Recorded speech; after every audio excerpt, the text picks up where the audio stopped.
Joyous Rising family, grand rising, a great rising, happy rising. Welcome, family. It's so good to see everybody here. Happy Moon Day or Monday. Today is Monday. It is March the 24th, 2025, and the time is 2:12 p.m. Eastern Standard Time. I see we don't have a lot of people on today, but I still wanted to come on and come live and let you all know that JFK Jr., John Fitzgerald Kennedy Jr., is truly alive, and I've had him on my show many times. He just wrote a second book, so I want to review his book and let you all know what he's up to, as far as I can tell. So keep checking in, family. I'm so glad to see everybody. Happy spring, happy new year, welcome. Um, Let's see, today is again a moon day, a high manifestation day. And please, before we go into the show, let us know where you're hailing from and how you're doing. I see many of you checking in now. I want to acknowledge you all and thank you all for being here for me and supporting the Dr. Kia Pruitt show. And I also want to acknowledge those of you who have blessed me with the Cash App blessing over the weekend. So welcome, Horatio and God's Girl. Welcome, Sham Bam. Welcome, Jasmine Els. Good to see you. Truth is in the house. Brandon Rogers is here. Chloe Harris is here. And the rest of you are still checking in. Madge Berger is here from Madge. Are you from South Africa? It's good to see you. Kim is here as well. So keep checking in, family. I know this is Monday and most people didn't know I was coming on live. So I apologize for the short notice that I'm coming live. Hi, hello, Crystal. It's good to see you all. Hello, Kim. Greetings to you, Brother James, King James. It's always good to see you. So, family, John Fitzgerald Kennedy Jr. is the son of John Fitzgerald Kennedy Sr. He has come out in the recent years talking about his life and how he was hidden away in protective custody from the limelight. Now, many of you probably don't know his story because we were told that the John F. Kennedy Jr. that we know about died in a plane crash. That gentleman's name was actually George, and that's why he has to produce the George magazine. He is the son of Aristotle Onassis, who Jackie Kennedy had married, her second marriage, and she married him to protect her. He was a shipping magnate and an oil billionaire. George actually, again, was the son of Aristotle Onassis, and his mistress, Marie Callis was her name. So she had a son by the name of George, and he was the replacement for John Fitzgerald Kennedy Jr., the real one. John Fitzgerald Kennedy Jr. was sold off to a family called the Quigley families. The Quigley family was a part of the deep state, the cabal, the Illuminati, and a controlled faction of high-profile people which control the government, the CIA, the FBI, all of them.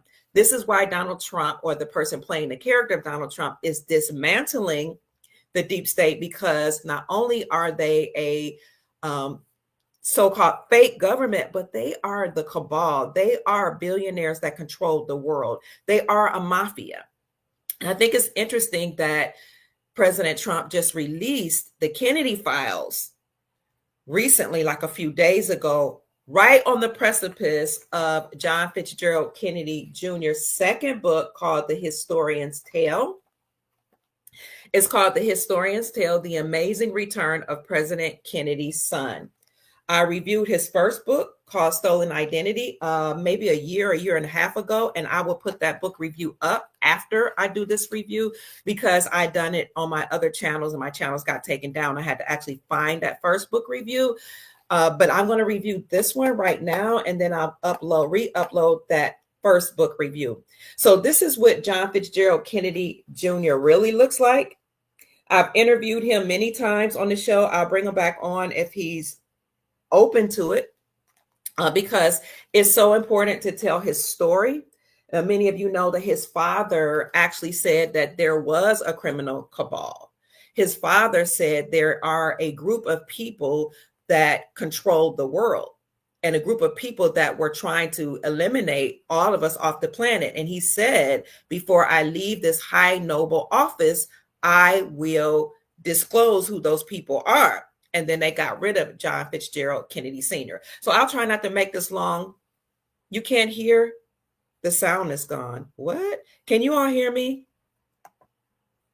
You can hear?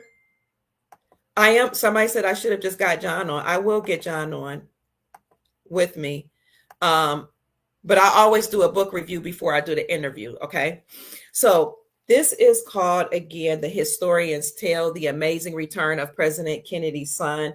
And again, I wanted to actually read the book a couple times. He sent me this book. He mentions me in the book 3 times, and I am very, very honored because he didn't have to do that. In fact, he says his first big break came from the Dr. Kia Pruitt show. So I want to honor you all and thank you all for watching the shows where I reviewed his first book and I interviewed him. It's a great honor to meet and know John Fitzgerald Kennedy Jr. It's a great honor for me that you all took the time to listen to the story as I told it on my show. I took some flack for it because people told me I was very gullible, but I'm just the type of person that I desire to hear people's stories. I always knew I was going to be a reporter because I love listening to people's life and I love hearing their stories from their perspective. So I was very, very honored when John Fitzgerald Kennedy Jr. allowed me to interview him and allowed me to review his books. I'm very honored that he mentioned me in the second book. I'm very honored that he sends me blessings. He sends me gifts. He has sent me a beautiful necklace. He has sent me monetary blessings, and he doesn't have to do that. So let's get into the book, family, as you all keep checking in. You can hear me loudly and clearly. Why haven't Trump claimed him as his cousin? It's being said that the other John is his cousin. So you will have to read the first book called Stolen Identity, because Stolen Identity lets you know how the deep state, the cabal, steals the identity of presidents, Hollywood actors, entertainers, and people high in office so that they can have access to their character, their identity, their wealth, and their posterity. And in that book, he describes how President Trump actually is his cousin and what happened to President Trump. Now, many, many reporters have discussed some of the things that John Fitzgerald Kennedy Jr. shares about President Trump. What I will say here is that President Trump, or the Trump name, is a name that the alliance, the global alliance, Earth Alliance, has used to destroy the deep state. There are many people playing the roles of Trump. There are many people that have come out and said there are 2 Trumps or more. But the Trump name, the Trump avatar, the Trump presence, even the meaning of trumping something is very, very telling as to why they chose that name. So why hasn't Trump acknowledged John Fitzgerald Kennedy Jr.? I will say, let's bring him on and we'll let John Fitzgerald Kennedy Jr. tell his story from his perspective. But the deep state took out his father, his mother, his sister Carolyn, and most or much of his bloodline. They then took John, John's mom, John Fitzgerald Kennedy Jr.'s mom, Jacqueline, married Aristotle Onassis for protection, because they all marry each other, right? And JFK Jr. has stated that his father, his stepfather, Onassis, was very important to him. He loved him. He treated him and his mom very well. But the deep state then killed him or unalived him, Aristotle Onassis. And that is when John Fitzgerald Kennedy Jr., also known as David Keith Quigley, was sent or sold into the Quigley family. I've talked to you all about how Rena Houston, Whitney Houston's eldest daughter that most people don't know about, was also sold to the deep state, to another family. So John Fitzgerald Kennedy Jr., when he was sold to the Quigleys, was given a name called David Keith Quigley. And that is his government name. That's the name he goes by on Facebook. So he wrote the first book called Stolen Identity. The second one is called The Historian Tale. You guys keep talking in the chat. I want to get right into the book because it's is my day to have the grandchildren. So they'll be coming, bum rushing me, walking in the door very soon. So let's get into the book. The book, family, is an interview style. And I really, really like the book because it's different from the first book. The first book was riveting. It was heart-wrenching. It was telling. It was revealing. It made me cry. It broke my heart. I had to take time away from the book Stolen Identity to catch my breath, to reflect, to rejuvenate, because David Keith Quigley, also known as John Fitzgerald Kennedy Jr., told stories of being kidnapped, raped, sexually assaulted, anally penetrated, put through MK Ultra mind control. And he tells the stories about seeing murders and how he was forced to do certain things. That first book was very, very riveting. It was heart-wrenching. And it is a must read so that you can know how deep the deep state, the cabal, the Illuminati goes as it relates to how they treat their own, how they're all a part of one secret club, how they treat the children, and how they manipulate the children. And when they manipulate, mind control, abuse, and sexually assault the children, they can control the parents. Even if the children are put into secret service, the secret service is run by the CIA and the FBI or the government. They're all criminals. They all must be dismantled. So that first book was very, very telling. He even reveals how he was raised with the fake John Fitzgerald Kennedy Jr., George Onassis, the son of Aristotle Onassis and Maria Callas, his mistress. And he just does a very phenomenal job of letting you have a glimpse into his life and the lives of other high-profile politicians and entertainers who all know each other, all are intermarried, all go to school together. You got to read that first book called Stolen Identity. But the second one, The Historian's Tale, is different. And I like this one too, because this was a co-authored book by Miss Maxwell, Mary Maxwell. And she went to Arizona to meet with John Fitzgerald Kennedy Jr. in order to talk to him about his stories and to help him write this book. So the book, on the back, it says, John F. Kennedy Jr. is the son of President Kennedy and Jacqueline. The book tells how he was hidden from around 1968 till 2024. He sort of walked with the big boys and is thus in danger right now as we speak. That's very true. He deserves the protection of decent people. And she asked, is there a chance that this isn't Kennedy's son? And maybe he made it all up. She said, yeah, it's a 0.0001% chance. Let's investigate. And she did. She talked to him herself. She interviewed him. And the first half of her book, this book is the stories that he told and her proof of who he is. And then the second half of the book, she tells about incidents that are related to the book. It is Mary Maxwell's views on related topics. So again, this book is an interview style book. In the first part of the book, he gives a timeline of events where he talks about births, marriages, news headlines, and deaths. JFK Jr. was born, he was born November the 25th. But his dad, JFK Sr., won the election November the 8th, 1960. And then 17 days later, JFK Jr. was born. 17 days later, JF Kennedy Jr. was born after his dad had won the elections. I thought that was very interesting because you know how we feel about the 17th letter and how we know that's involved with or attached to the Q movement. So he was born November the 25th. So he just recently had a birthday a couple months ago in 1960. And in that book, he talks about his father's bloodline, his grandfather, his great-grandfather, and how his father's bloodline is actually Irish. So those of you that are a part of the Irish bloodline, you know that is a very important bloodline for you all. And those of you that are part of the Moors, you know that the Irish and the Moors are connected.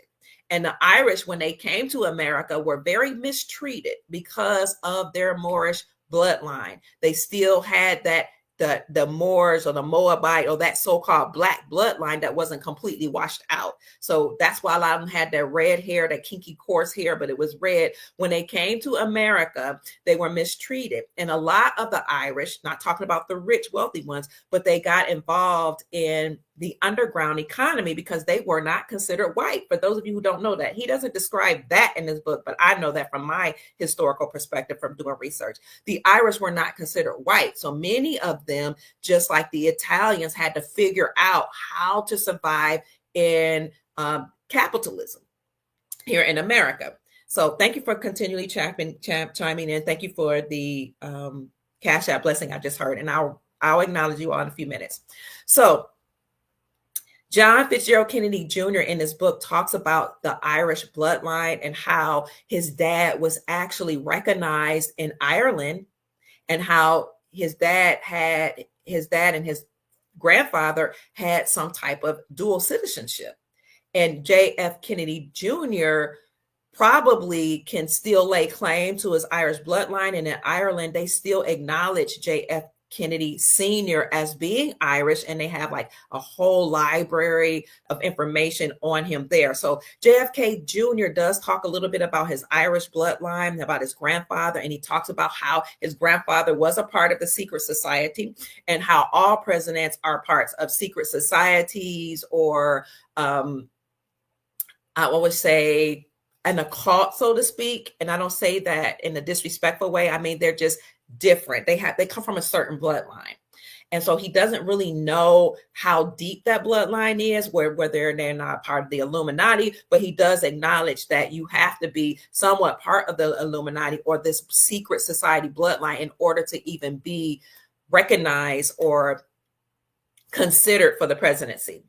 In this book, he also talks about how he was acknowledged by the mainstream media. And I'll read just a few excerpts, how the mainstream media does acknowledge John Fitzgerald Kennedy Jr. And I'll show you how they do it. They kind of do it in a sly way. In the book, he discusses secrets. He talks about marriages. He talks about how he got married. And he talks about how his wife went away once he got married, and had a serious, interesting situation. So when he got married, I'm talking about the son, Junior, he had a child. He and his wife, he stayed home, but his wife and the child went away for a visit. And when she came back with a different child. Well, in the book, he goes into a little bit more details about how that happened, how he knew that different child wasn't his, and how he even knew the first child wasn't his, because when you are in secret service, or when you are part of the cabal where you're hidden away, they not only perform MK Ultra mind control on you, but they do mutilation on you. And they had actually done a vasectomy on him when he was a young man. So he knew that the first child by his wife wasn't his, but he never told his wife. Then when she went away, they sent her back with a second child that he ended up raising. The reason why I bring up the son is because the day before he was to do an interview with me on my show, his son was unalived. And it was very, very hard for JFK Jr., also known as David Keith Quigley, to come on my show and do that interview. And we don't know if it was from heat exhaustion, because they do live in the desert in Arizona, or if his son was unalived through foul play or some kind of MK Ultra mind control thing being kind of set off, because as you guys know, a lot of these people high up are chipped. So JFK Jr. goes into more details about his vasectomy, about his son, about his marriage to his wife, come on in, and those type of things.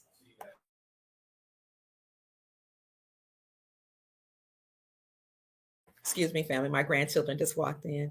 Y'all can go ahead in the living room. Thank you for the flower. You're welcome. So can you guys hear me, family? Somebody says JFK was a Clooney. I heard that. Hi, Love BN. Nubian, it's good to see you. I heard that too, sis. So getting back into the book, I'm not going to tell you all the details. Okay. I'm just going to give you some highlights from the book, because when we bring him on, he can go into details. So JFK Jr. talks about on page 20 what MK Ultra mind control is. And most people in Hollywood, including the politicians, go through some type of MK Ultra mind control programming. This programming involves a lot of things. And he says in his book how the CIA revealed this through, they declassified some information to let you all know, to let us know that MK Ultra involves electric torture, gaslighting, starving, mutilation, rape, sexual penetration or anal penetration, money laundering, and unaliving or murdering. And sometimes they would even force the children or the people in office to mutilate or grape or unalive people when they're under this type of MK Ultra mind controlling programming. You have to read the two books to understand how deeply this goes and why President Trump, as an aside, is dismantling the deep state, the cabal, the government that is controlling the masses.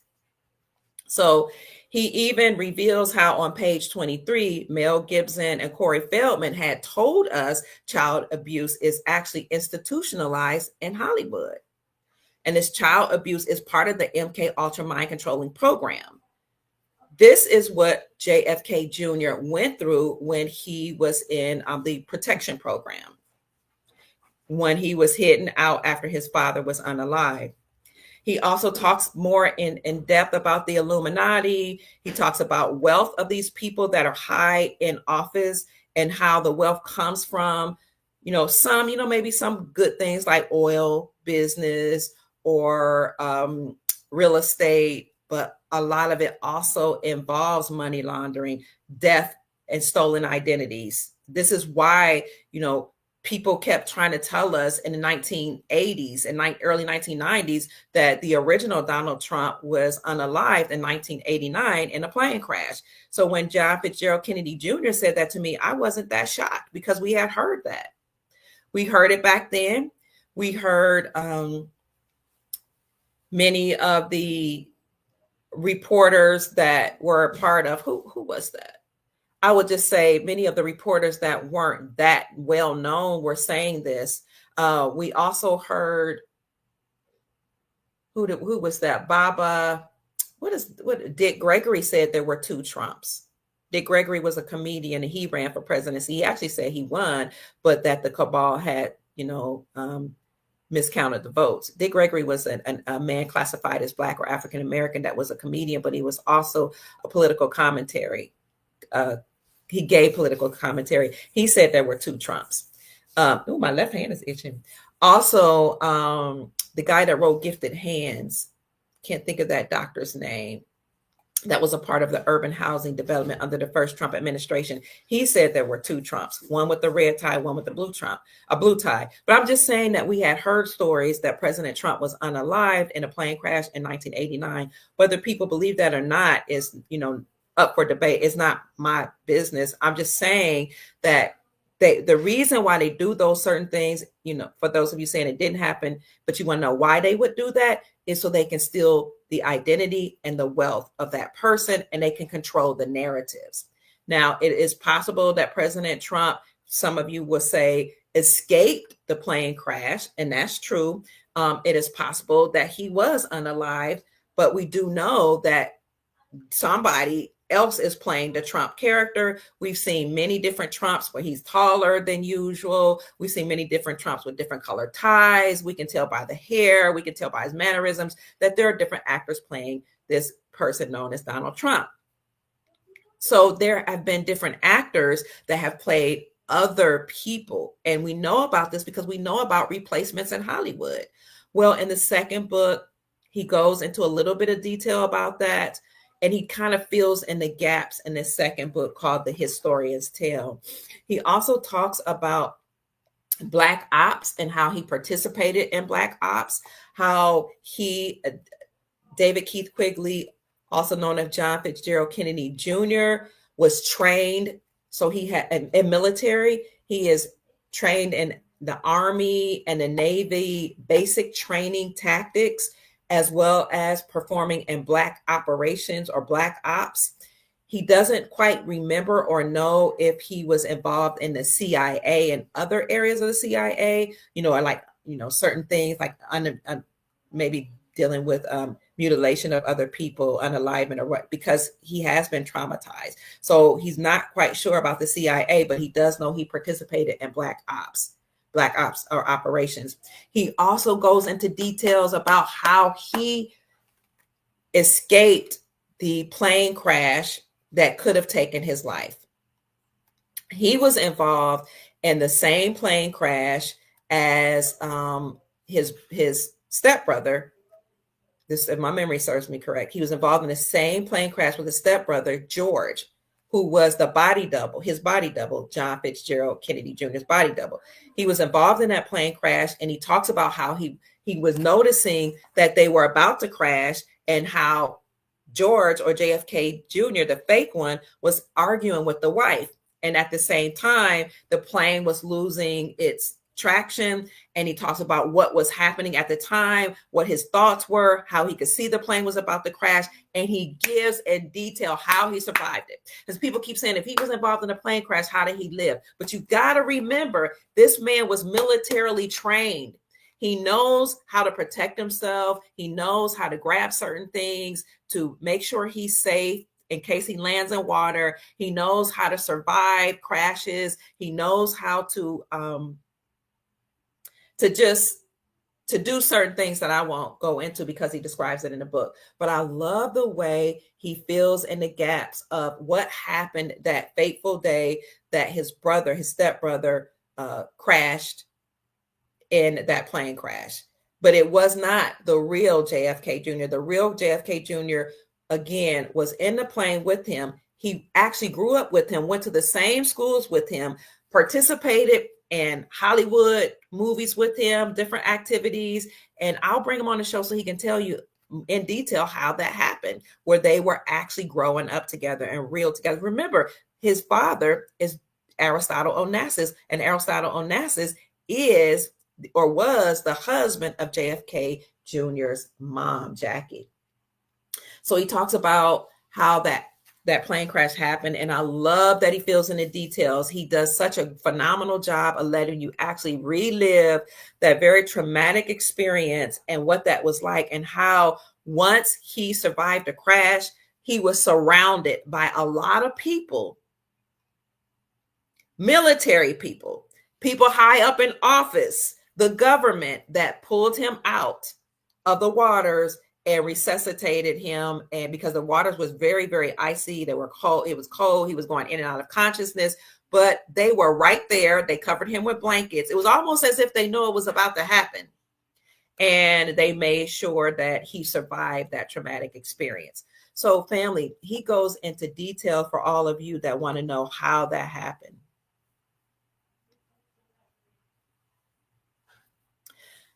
Somebody asked, if Donald Trump is fake, could it be possible that the dismantling of the deep state is fake with the intent to deceive us into believing that they are on our side now? It's possible, but unlikely. The reason why I got into reporting all this is because I was actually contacted by these beings that told me they weren't human, and they told me what was happening. They told me to stop worrying. I did a whole video on that. They told me that they were here to stop the New World Order. They told me that their name was the Falcons.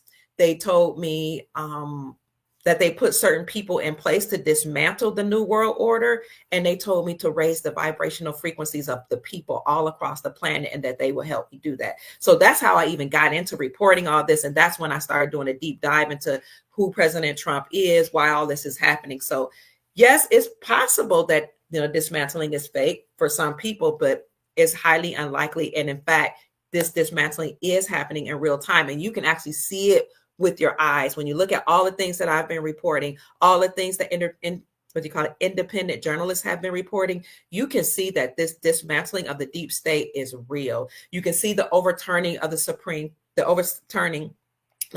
Court of the United States did of the Chevron doctrine, which means that the government has to shrink, and all these fake entities that say they're part of the government have to go away because the Supreme Court of the United States declared them as unconstitutional and treasonous. So it's really happening in real time. But I will say that was a phenomenal question. It was a very good question.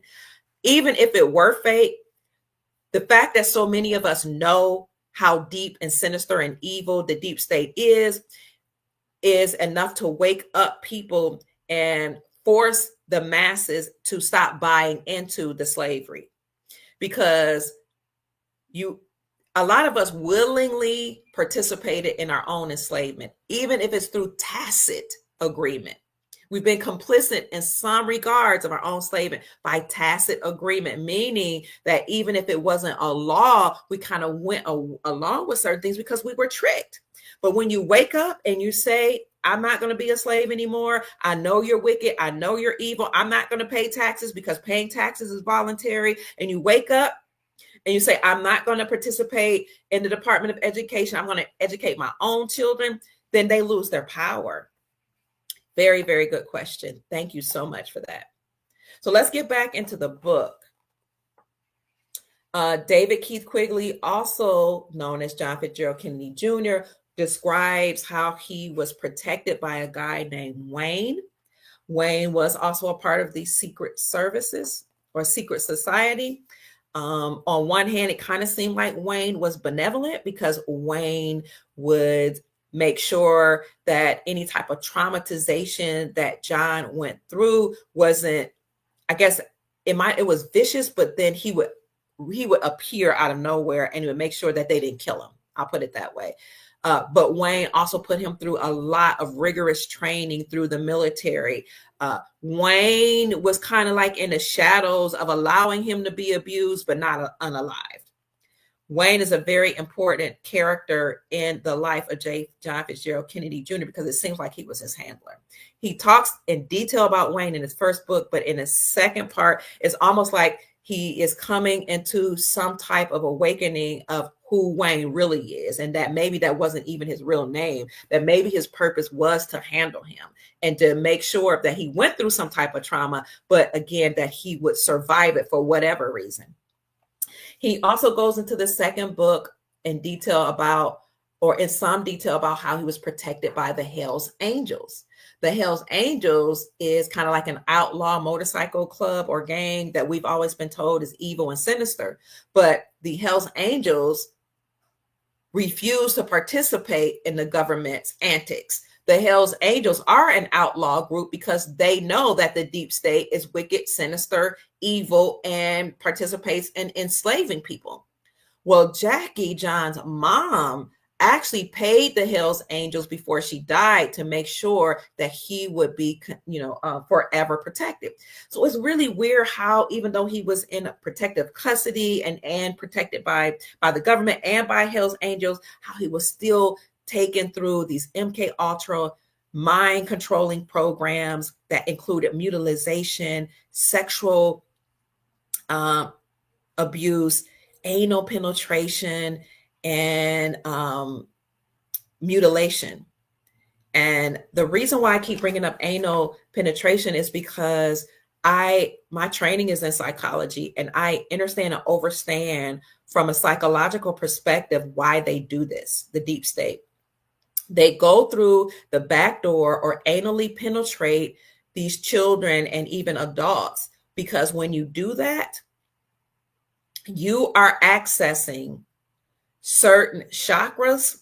You are accessing, certain portals in the body that opens up a whole different world. They know this. So they go through the anal cavity, and what happens is not only does a portal open, but your brain divides or fractures into many different pieces. And the way it plays out for that victim is they develop many different personalities so that they can manage the trauma. So when you anally penetrate a person and that you open that portal and allow different spirits to come through, again, your brain factors and becomes fractured. You develop different personalities, and then one part of your brain protects you from remembering all those traumas, but another part of your brain just develops into a whole bunch of different personalities. And one of the reasons why these people in the FBI and CIA do that to their victims is because now you can program them that way, and you can send those children on missions, and they will do the mission as another personality. It's deep. And this is why I tell people, be careful what type of sexual acts you engage in. That's not my business what you engage in, but be careful that you're not opening certain portals to allow energies into your vessel. So anal penetration is a part of this MK Ultra mind controlling programming. It is evil, it is wicked, it is sinister, because they not only use their phallus, but they use objects. Okay, so this type of abuse is heinous. And you have a lot of people walking around here that have been severely traumatized. And when they're trying to tell their stories, people are laughing at them, making fun of them, saying that they're lying instead of listening to the stories.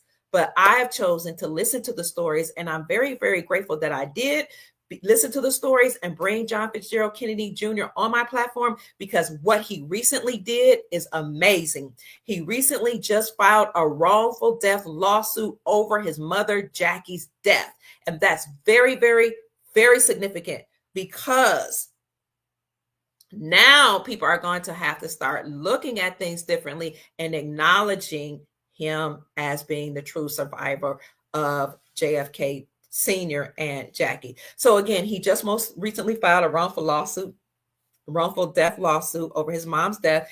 And he mentioned it in his book that he might do that. And now I see that he did. And I'm going to show you a brief clip where somebody that goes by the name of Sweet Tea made that announcement. So back to the book, he talks about how he just might file a wrongful death lawsuit over his mom's death, and he'll probably do it over his dad's death immediately afterwards. So he just did this. Well, I just became aware of this a couple of days ago. So back to the book, he talks about how, the deep state will do certain things to you. Sometimes they'll take your life, and then sometimes they'll traumatize you to the point where you wish they took your life. He reveals how he lived a life of knowing who he is, and people trying to act like he didn't exist, even though they knew who he was.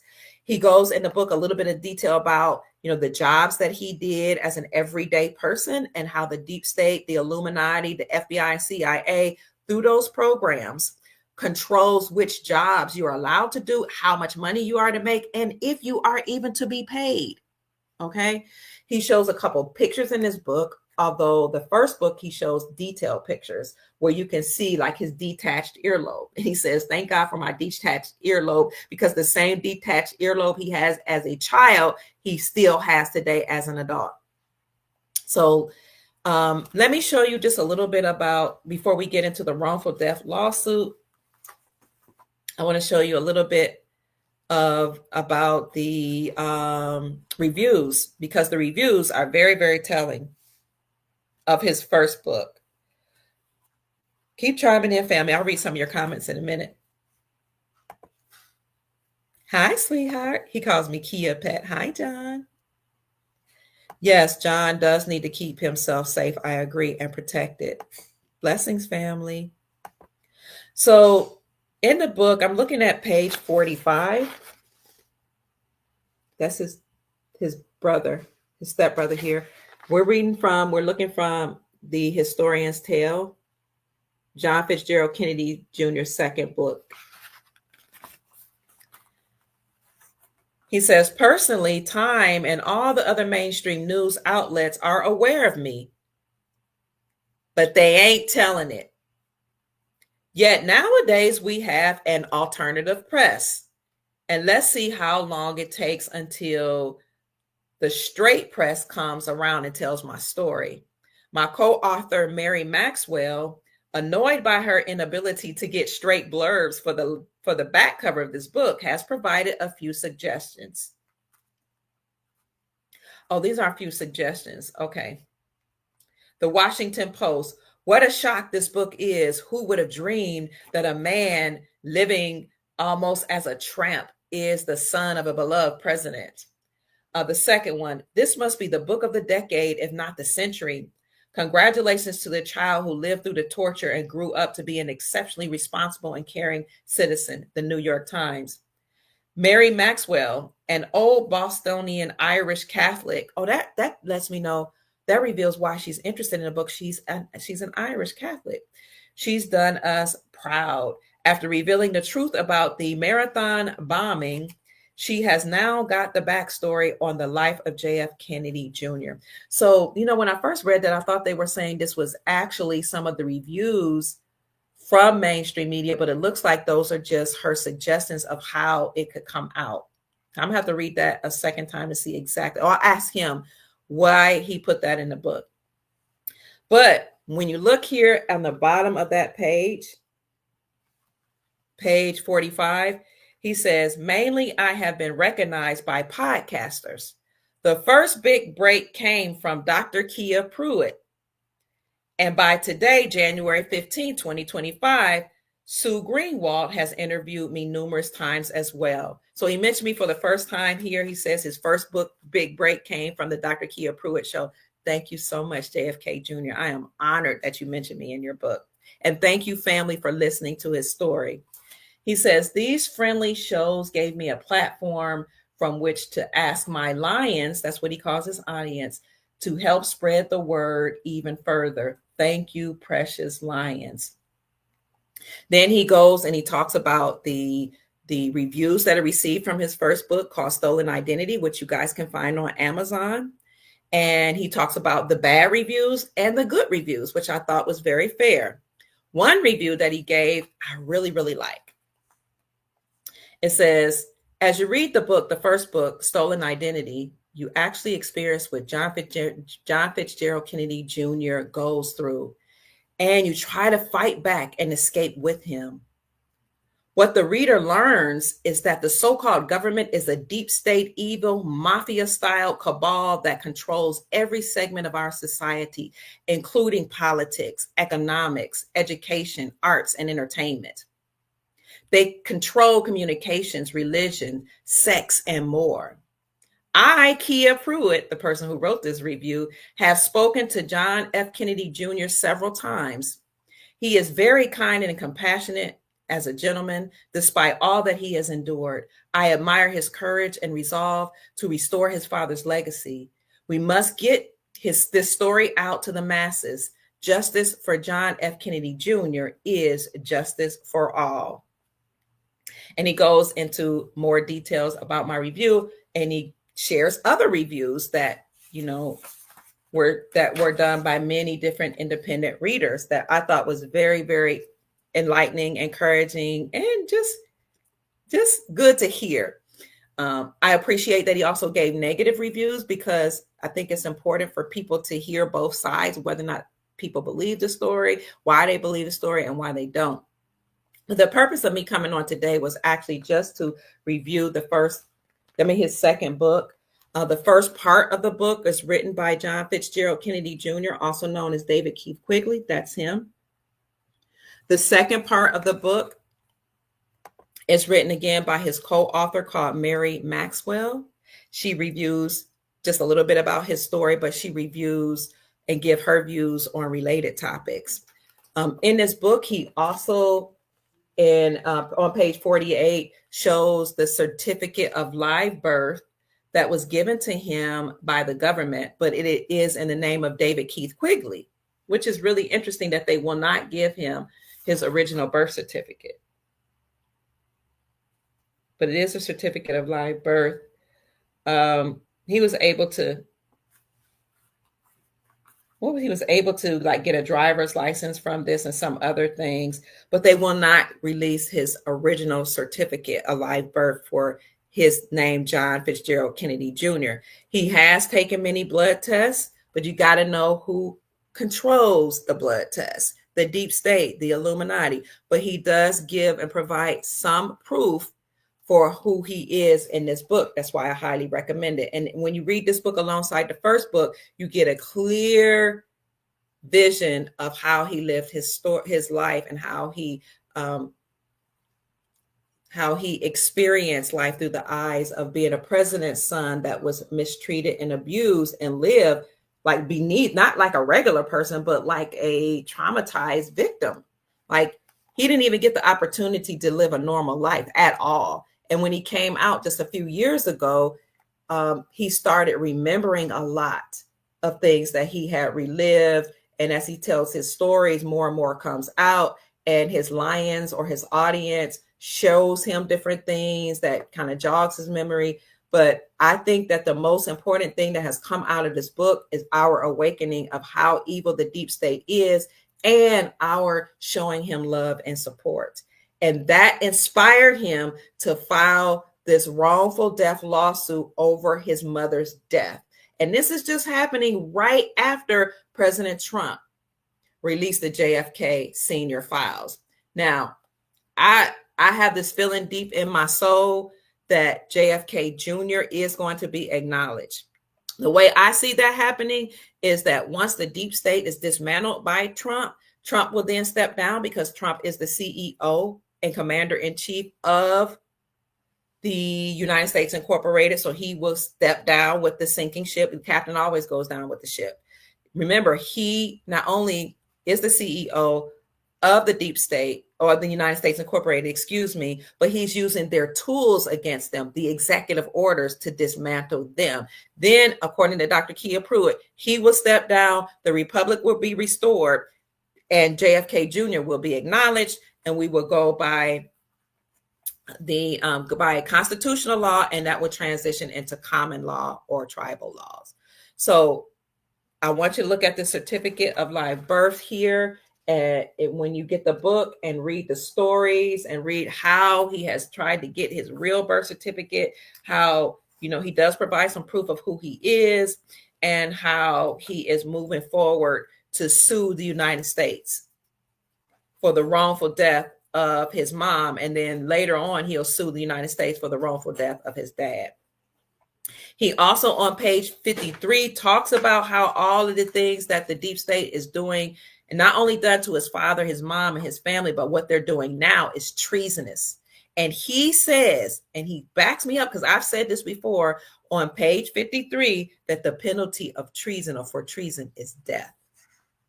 I said that on one of my lives, and my video got taken down, and my channel got taken down for me saying that the penalty for treason is death. So if this video gets taken down, or my channel gets taken down, then just look at it as it's a sign for me to stop reporting, because I am tired.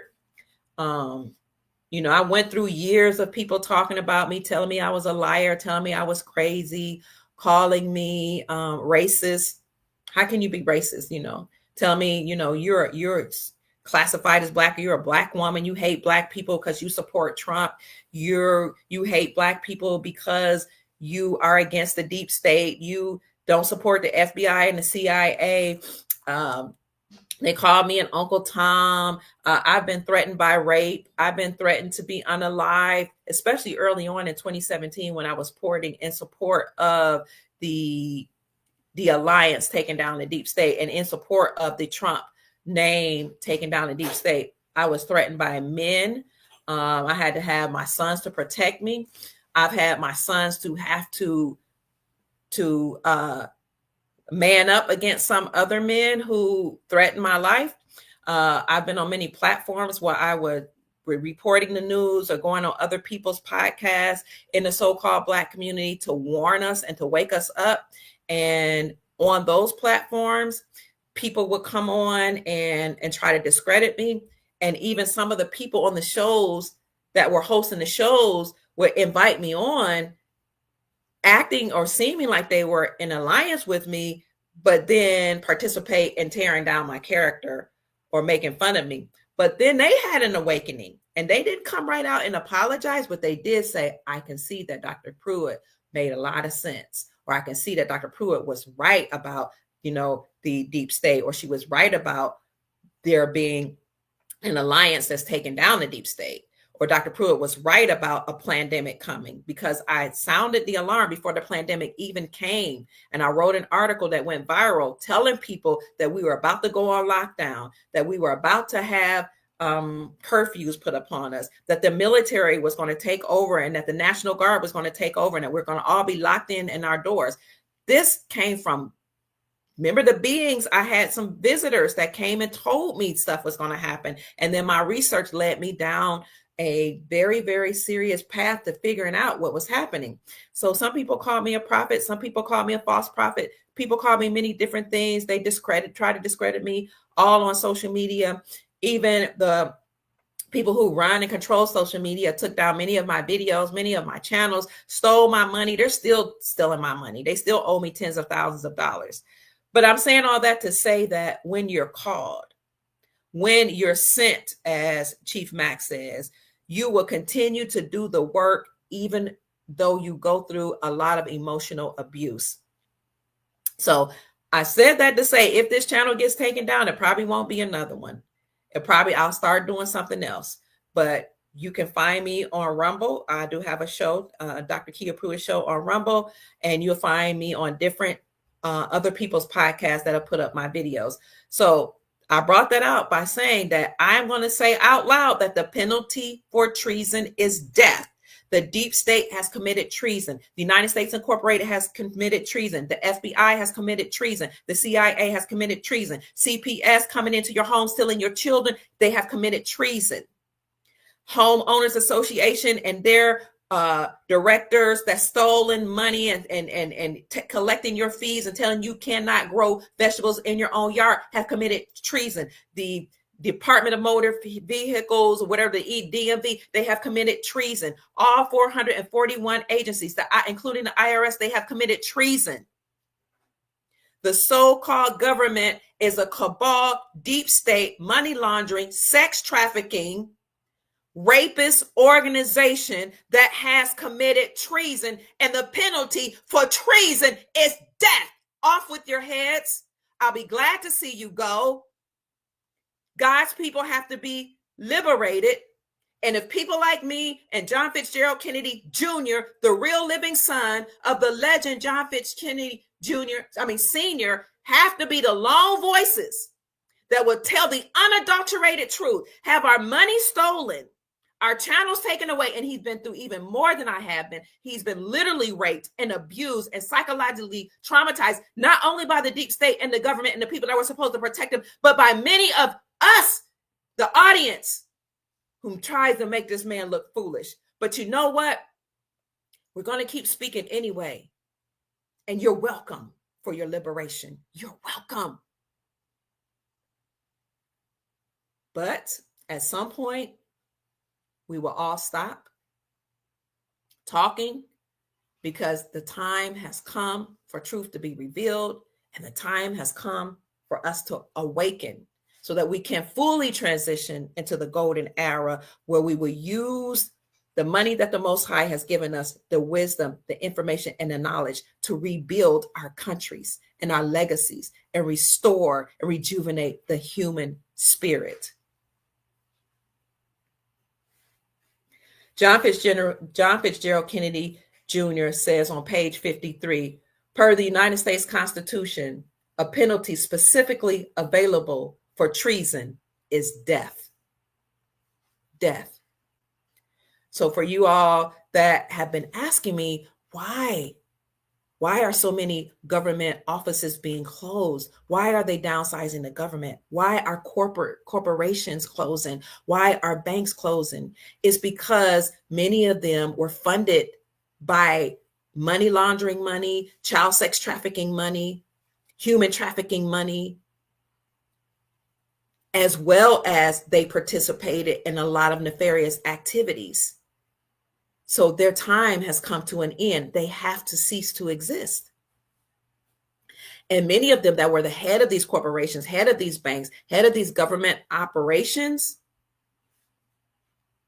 they have been put through military tribunals, and they've been hung at the gallows, because the penalty for treason is death. I'll keep saying it. The penalty for treason is death. The penalty for treason is death.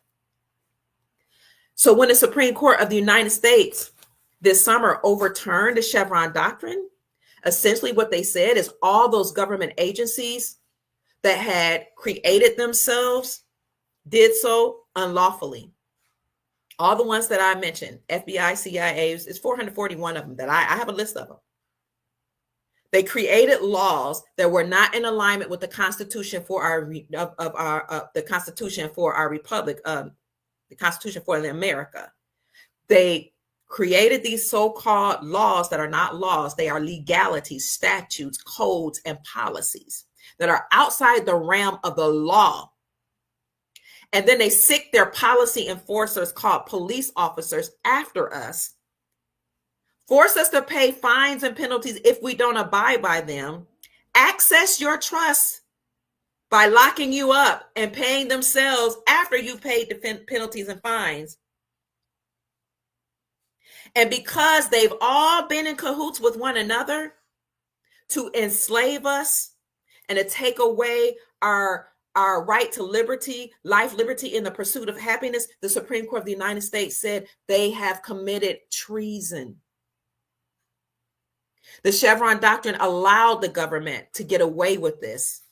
And each time we try to appeal them, or we say we're not going to pay their fines and penalties, or we try to bring somebody up to the courts, the government, the court system would defer us right back to those agencies and say, they are the experts. You have to abide by what they say. You have to pay the fines and penalty, and we have to arrest you. And they're judges who would don themselves in a black robe because they were actually conducting our funeral in their court system. They went right along with it. So the Supreme Court of the United States said all of these government agencies that created all these laws not in alignment with the Constitution must cease and desist. They went a step further and said all of the judges that went along with this, allowed this to happen, you've committed treason as well. And all the judges that knew of the judges that allowed this to happen committed misprision of treason.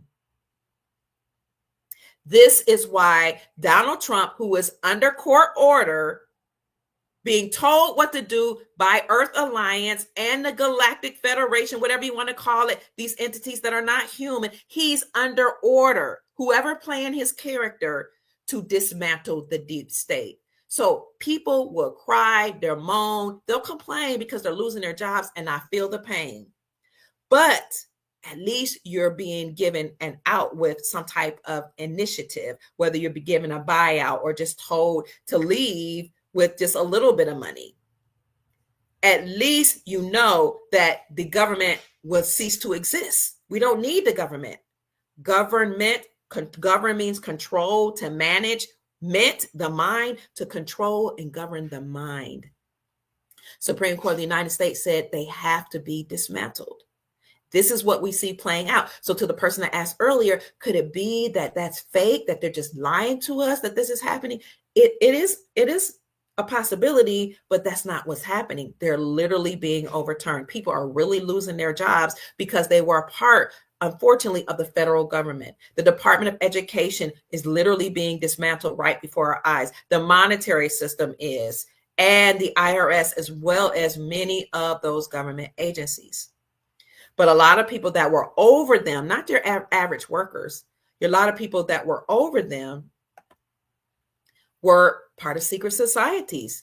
And when you're part of secret societies, some secret societies, I'm sure, have benevolent parts of them, but they will blackmail you and say you have to participate in certain acts that were crimes against humanity. And unfortunately, this is affecting a lot of families when the head of these organizations are taken down. And I feel for those families, but it has to happen. President Trump alluded to the dismantling of the deep state when he initiated Executive Order 138/18, and he said any persons involved in crimes against humanity will have their assets frozen. This is what we see happening, family. So the deep state, yes, is being dismantled. President Trump was given the task of doing that. He then tasked Elon Musk, a billionaire, to head the charge of taking down the deep state through the Department of Government Efficiency, also known as DOGE. With all due respect, Christopher Creer, thank you for joining us. Dr. Kia, if these statements are so, the current government structure is de facto and ad hoc. So how are they still operating with all of this known information being spread? Well, they still operating because they still control, for now, the money. They still, for now, control the media. And a lot of us are still going along with it. Okay. A lot of us are still going along with watching mainstream media. But imagine if we all turned the television off. Imagine if we all just stopped paying our taxes. So the IRS is being dismantled, but you're talking about organizations that were here for hundreds of years, some of them. It takes time to dismantle them. That was an excellent question, but we can speed this up. The Supreme Court of the United States have overturned the Chevron doctrine and said that all of these institutions committed treason. They are unconstitutional. They violated our rights. They have to be dismantled. But we can make that move quicker by not agreeing, turning off the television, not paying your taxes, not going to work. I'm not telling you what to do. I'm just saying, like, if everybody stopped working, which I know we would starve, but I would just say, or if you don't want to just not participate, you can participate at the state level. I've said this many times that the 10th Amendment for our Constitution, for our republic, states that local governments and local communities have more power than the federal government. If we operate at the state level and pressure state lawmakers or become state lawmakers ourselves or pressure state lawmakers to hasten many of these activities, it will get done. It will get done. But I've shown you proof that it's really happening. You can call the IRS today and have a hard time getting through because the light's on, but nobody's home. The United States Treasury Department controls all the money, and the duties of the IRS have been put under the United States Treasury Department. What else has happened? President Trump or the Trump administration has halted those 87,000 workers that were supposed to be brought on into the IRS to force us to pay taxes. He's halted that program and said, no, you're not coming here. We've seen many Supreme Court cases overturn lots of laws that I don't want to get into because I've done it on so many podcasts, but like overturning the federal government having the power of telling a woman what she can do with her body when they overturned Roe versus Wade. The Supreme Court of the United States ruling that state-sponsored banks can issue out their own gold-backed currencies. The Supreme Court of the United States stating that state-sponsored banks can now operate outside of the Federal Reserve central banking system. That's powerful. And issue their own gold-backed currencies. We see 46 states now repealing the state sales taxes from the sales of precious metals, thus reclaiming silver and gold as money. We see a lot of things happening that let us know that this is really happening, family. We are returning back to constitutional law, and we are regaining our power. I even did a report on how inflation is coming down. Gas prices are coming down. They came down a whole $1 here in Jacksonville, Florida, within the last week. The prices of eggs are coming down. Mortgages, the interest rates will soon come down. Houses are being dumped onto the market, real estate market, because a lot of these companies that owned real estate, apartment complexes, and commercial buildings are dumping them back out onto the market because people aren't paying these high rents, and these corporations are leaving. They're closing along with banks. If you look across my channel, you see that I've been reporting on proof that the deep state is being dismantled. But I really appreciate that question. That was an outstanding question, Brother Christopher. Dan says driver's license under SCOTUS says they're not needed. John versus Smith. Thank you. Absolutely. So Love Being Nubian, who is our moderator, it's so good to see you. I was just thinking about you this morning, hoping you are well, says people have to wake up and hopefully understand why they are losing their jobs. Okay. Really, it is a good reason why it's happening. People are losing their jobs in the government because we have to close the government because they've been controlling us and forcing us to abide by certain rules that were actually against us and unconstitutional and treasonous. Yes, we have the right to travel. We are travelers, Don says. We're not drivers. Driving has to do with dealing with commercial, okay, moving things from one place to another. That's why truckers have to have a license. But we have a right as free agents and sovereign beings to travel from place to place. We don't drive, we travel. We don't need a license to do that. So the DMV will go away. Thank you. ENAEEW says, thank you, Dr. Pruitt. You're on fire. Thank you. So after Jassara Nassara, Don says they have 120 days to have another vote. Yes, thank you so much. And this proves my point that Trump will step down. Jody says, thank you, Jody. Government controls men, the church controls women, schools control children. Wow, that's deep. Wow. Thank you for that. And thank you for the Cash App blessing. I hear it going off. So let me pause for a minute to say thank you, family. For those of you who support my work, I really appreciate you. Your being here and sharing with me and, just listening and sharing intel and supporting each other is very, very much appreciated. I appreciate it very much. And I'm grateful. So you don't have to send money. You just, your time, your energy, your being here is enough for me. Having said that, I do want to acknowledge people that are giving. Thank you so much, Sister Andrea Hayes. She says she appreciates me. Thank you, Sister Gloria Porter, for sending a Cash App blessing. She says, thank you for the awesome information.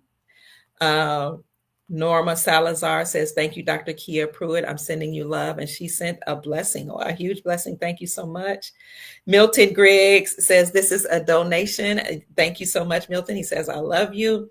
Scott says, thank you, sister, for all that you do. You're welcome. Thank you so much.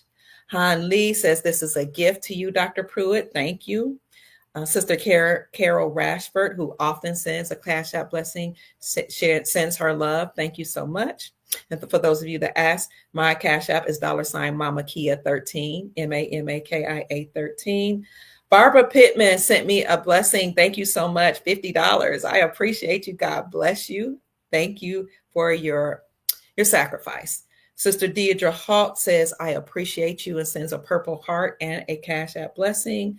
Simply Love says, thank you so much for the information. Jean Mason, I think I acknowledged you yesterday, says, this is a seed offering. Thank you for your information. Pauletta says, I love your show. You always raise my vibrations. Thank you, Pauletta. And I tell you, I had a visit from some people, some beings. They were brown skinned. They had locks. Some of them had their locks wrapped up in like a white, like head wrap. There were men, women, and children. And they had on all white. There were men, women, and children again. But the one who stepped forward was a woman. And she told me, stop being afraid of what they've been telling you that's happening in your government. This was in 2017 when I had this visitation, or 2016. Somewhere, I think it was 2016. They said, stop being afraid. And I said, who are you? And the woman said, we are the Falcons. And they were like highly jovial. They had high vibrations. Like they were just so happy. I could feel this joy radiating from their being. She said, the New World Order was put in place to enslave humanity and to kill the human race. But we have come to stop that. And so the woman who stood in front of them looked me dead in the eyes and said, you have to stop worrying. She said, you need to raise, I'm getting chills just reiterating what she said. You have to raise the vibrational frequencies of the entire planet by telling people that we have halted all of these activities that were propagated to enslave humanity. And I asked her, I said, well, why me? And why do you look like me? And she asked me, why wouldn't I look like you? I am you. And I said, well, who are all these people that are with you? She said, we are the Falcons. And we've come to stop all of the human activity that will cause you all to die. Stop worrying. She said, the more you raise the vibrations of the planet, the more people will become more positive, and we will use that energy, your own energy, to liberate you.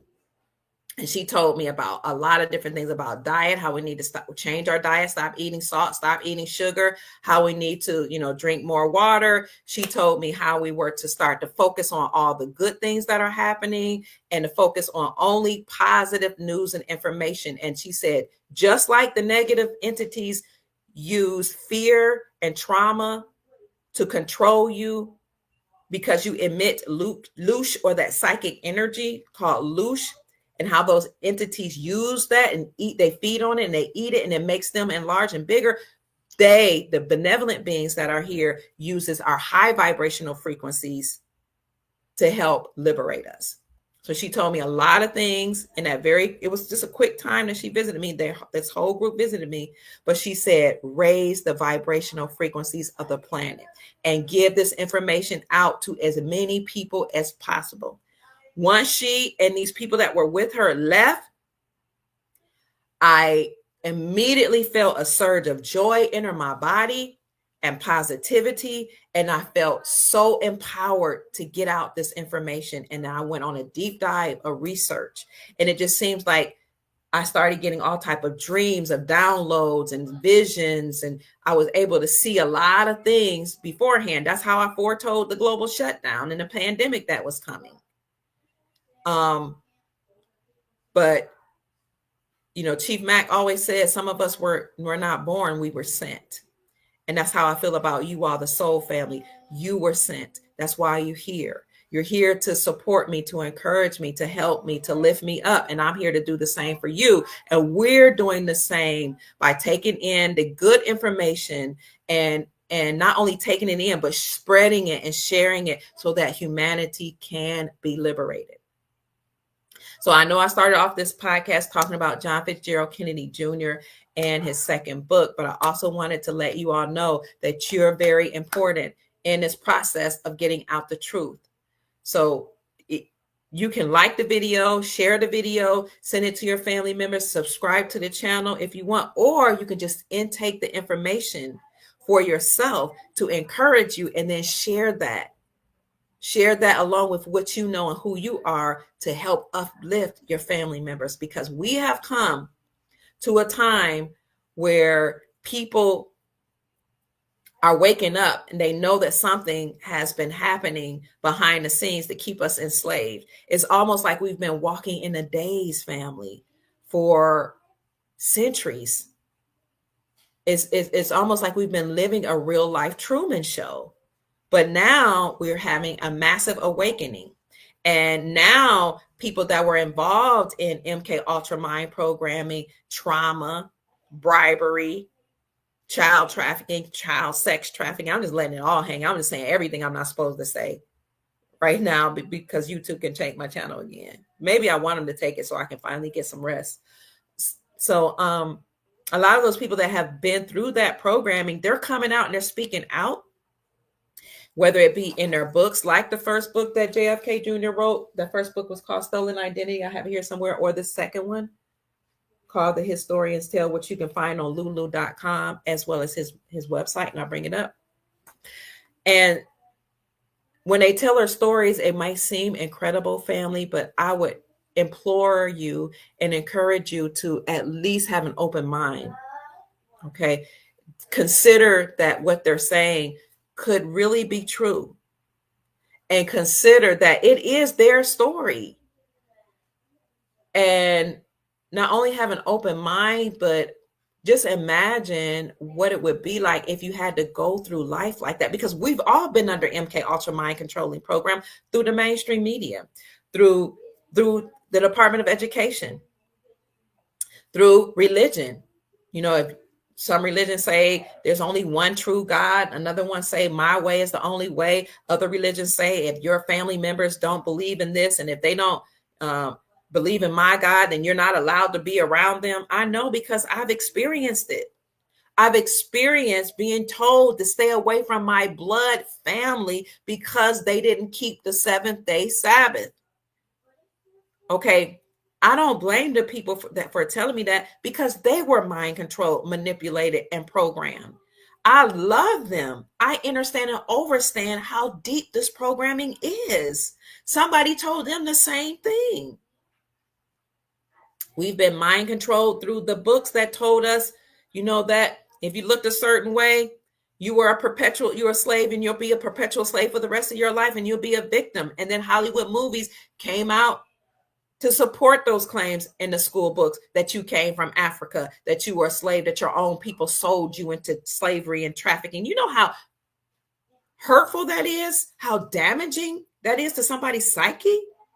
Then they told people from European descent, your family members enslaved these people that were classified as Black, and you should be guilty. You should feel bad. You should hate yourself. You're an enslaver. Even if you don't know anything about slavery, your bloodline didn't participate, just because of the color of your skin, you are an enslaver.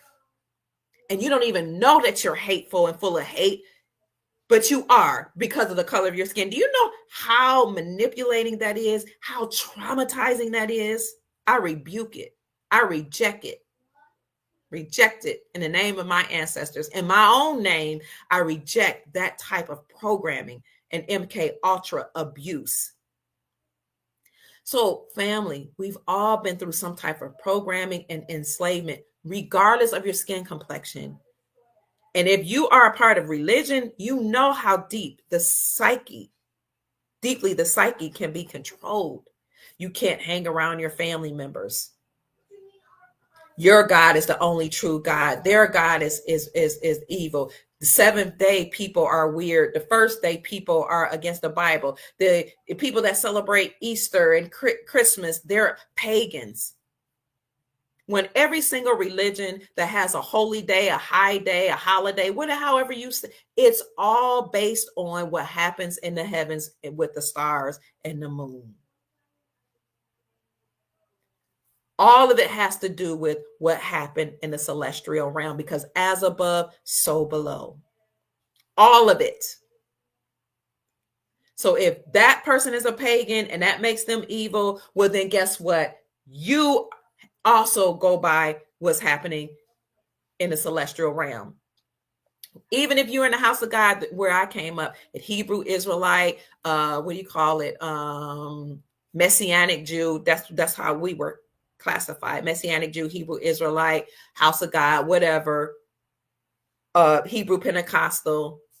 The feast days, the high holy days, the seventh day Sabbath is all based on what happens with the sun and the moon. All of the feast days that we Jews keep, or Hebrew people, from the Hebraic bloodline, the Passover, the Feast of Unleavened Bread, the Day of Atonement, the Feast of Trumpets, the Feast of Ingathering, the Day of Pentecost, all of it, Feast of Harvest, is all based on the moon. So are you a pagan? Or were you told you worship the only real, true, living God, and you're going to heaven because you keep the seventh day Sabbath and all of the holy days prescribed in Leviticus 23? And you're going to heaven because you don't eat pork. That's how I was taught. But the people who don't eat pork, they're sinners. Come on now. We've all been programmed, manipulated, and controlled. So what I'm saying is, we have to, please, we don't have to, but we should start listening to people's stories and having some empathy and compassion on them. Thank you so much. Somebody called me a hero. You're so wonderful. Thank you. Absolutely. Brother Don says, how can you save someone if you stay away from them? How can you help them? How can you encourage them? How can you pull them out of the trenches? How can you deliver them from hell, whether it be a proverbial hell or a real hell, if you stay away from them, because their ideologies and their philosophy and their religion is different? The same thing they did through the pandemic and the shutdown, told us to stay away from our loved ones. And many of us suffered emotionally because of that separation. Brother Don says they can never pay him enough for what they took away from him, from JFK Jr. and his family. So if you want to know where you can get John Fitzgerald Kennedy Jr.'s books, Remember, his name is also David Keith Quigley. Thank you so much for the cash app blessing. I appreciate you. Who is that? Loyal. I have to see. They send him. I can see the message in it. Loyal, determined. Thank you for the blessing. God bless you. This is where you can find John Fitzgerald Kennedy Jr.'s books on his website called therealjohnfkennedyjr.com. I'll put that in the chat for you. And I'm going to ask him to come back on, family. Well, I've interviewed him, I want to say 3 or 4 times, and I reviewed his first book and now his second book. So here, if you go to his book, this is him. It says the real JF Kennedy Jr. is back. After being replaced by Aristotle Onassis' son, George Onassis, whose mother is Maria Callas, John F. Kennedy Jr. was placed into witness protection and sent to live with the Quigleys in California, where he was abused, tortured, subjected to MK Ultra, and ultimately left for dead. His replacement, George, was later killed, and it was believed that John F. Kennedy Jr. was gone. Years passed without the people knowing the real truth, and that's all about to change because the truth is out. This is what he looks like now. This is him unveiling.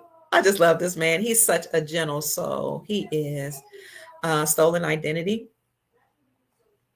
This is the imposter. The guy we know as John Fitzgerald Kennedy Jr. and his dad, Aristotle. And look he looks just like his mom, Maria Callas. I don't know how good or how well you can see that. Thank you, Love Me and Nubian, for the for the gift here on YouTube. Thank you so much. God bless you, sister. I love you so very much. Heaven smile on you. I appreciate you.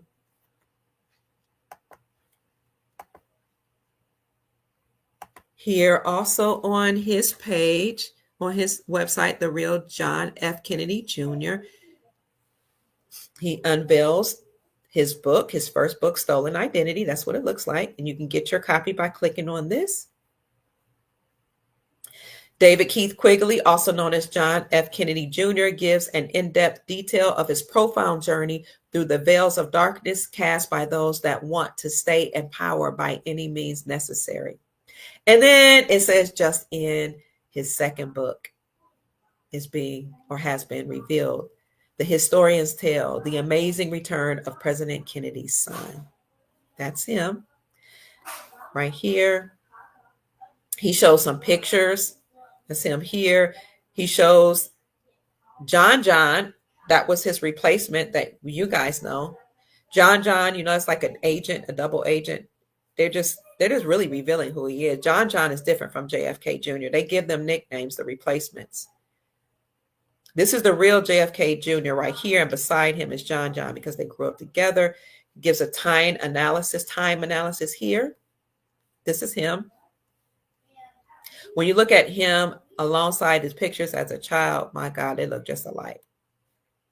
And there's a place, there is also a website that shows all of JFK Jr., the real one, his roles in Hollywood, because he did act in Hollywood. You got to know that Hollywood actors, politicians, all the same group of people. They're either from the same bloodline or they intermarry. This is him giving the salute. He was trained to do this at his father's funeral. Here's a timeline again of what happened to his father. And of course, you can support him and share his story. In the gallery, you see some of the pictures here. You want to know where we are? We are on his website. Let me bring up his website.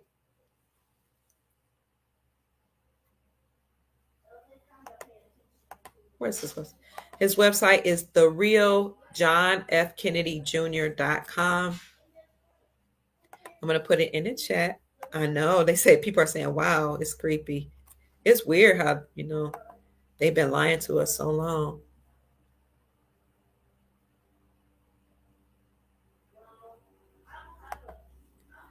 Esther says, greetings from the Netherlands with love. I like your honesty. I have the 2 books and 2 pendants. Wow. So that's where I was going. Thank you. You helped me actually remember. We're going to the pendant next. Here's JFK Sr. and his wife, Jackie, with the baby.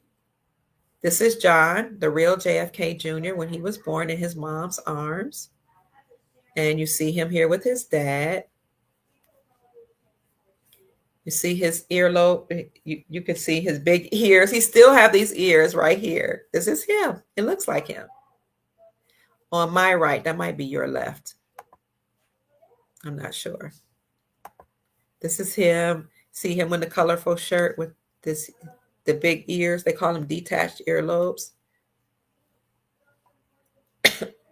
More pictures of John Fitzgerald Kennedy Jr.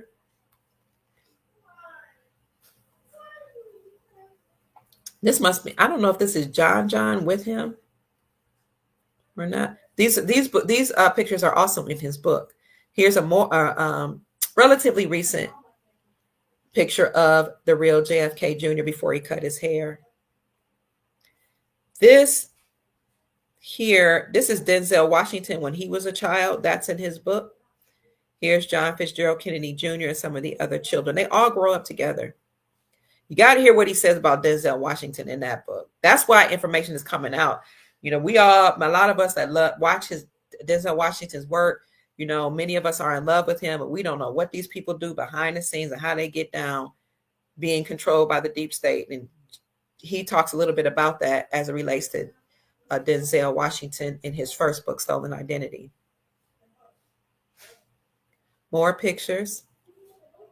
This is him again. This is him now. Remember, he was protected by the Hells Angels, so he carries the letters. I think they still protecting him, if you ask me. Oh, he's strapped, so don't touch him. He has this is his signature. Remember, he's been traumatized, so his signature might be a little different. He has a companion that we call Rockin' Robin. Her name is Robin. She met him when he came out as John Fitzgerald Kennedy Jr. They met, they fell in love, and she's been supporting him like emotionally and just giving him the love that he needs and just being that divine feminine that he needs and that nurturing that he needs. And, that presence that we bring to a man is very, very powerful. It's soothing. It's loving. It's amazing. So I want to give honor to Rockin' Robin for being that support system for our beloved John Fitzgerald Kennedy Jr. So you'll find all this on the website, and then you can go to shop. And this is the pendant that he's wearing, and he gave me a silver one. Y'all know I love silver. He's like, do you want to? No, he gave me a gold one. He said, you want gold, silver, or the rainbow? And his companion said, I know which one she wants. They gave me a gold one. So they have different colors here. If you can choose your color, choose your size. They're $111. They're called a healing pendant. And I told John, I didn't even know it was a healing pendant. But he had sent it to me as a gift. He didn't know that I was having trouble sleeping at that time. And I had trouble sleeping, and I called the Meta Center where I talked to Dr. Tony Vortex, who's over the Meta Center. That was Dr. Delbert Blair, a master metaphysician protege. And I said to him, I can't sleep. Something is going on. And he said, well, a lot of people can't sleep right now. And I think, there's some type of, frequencies that are being emitted in the atmosphere that's causing a lot of people to have trouble. So I was having a side conversation with Dr. Tony Vortex from the Meta Center. And at the same time, along comes this gift in the mail. And when I put the pendant on, I noticed all of my trouble sleeping went away. And I had peace at night, and I was able to dream vividly again. And so I called John Fitzgerald Kennedy Jr. and I said, I don't know what it is about that pendant you sent me, but I fell asleep with it at night. And that one night that I fell asleep with it, my dreams were vivid. I felt calm. I felt at peace. I felt well rested. I just felt different. So I started wearing it even all throughout the day and even in my sleep. And he said it is a healing pendant. So if you're interested in it, you can go to his website.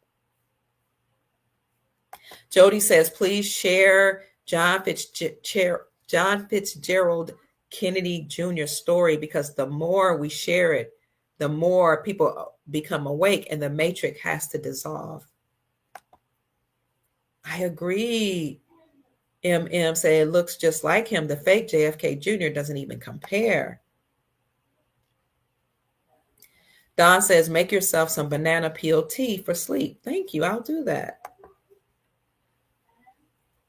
What is George's last name? You know I'm digging like always. I love being Nubian asked. George's last name is Onassis, after his father, Aristotle Onassis. And his mom's name is Maria Callas. She was an opera singer. Interestingly enough, after JFK Jr. came out with the story telling us that John was actually named George and he was Onassis' son that was produced with his mistress, Maria, then Hollywood started talking about doing a movie based on Maria Callas's life, the opera singer. Grape raisins? What are grape raisins, David Schroeder? Do I need to eat some to help my sleep? Thank you. Yep, they play the race card every 4 years, typically during the time of elections.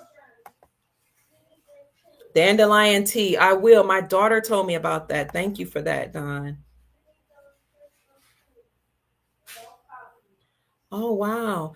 Don says, did you know that the Native Americans will lay on the earth, face down, arms spread out, and hug the earth and ask for a blessing? That is beautiful. Excellent point about the energy. Thank you.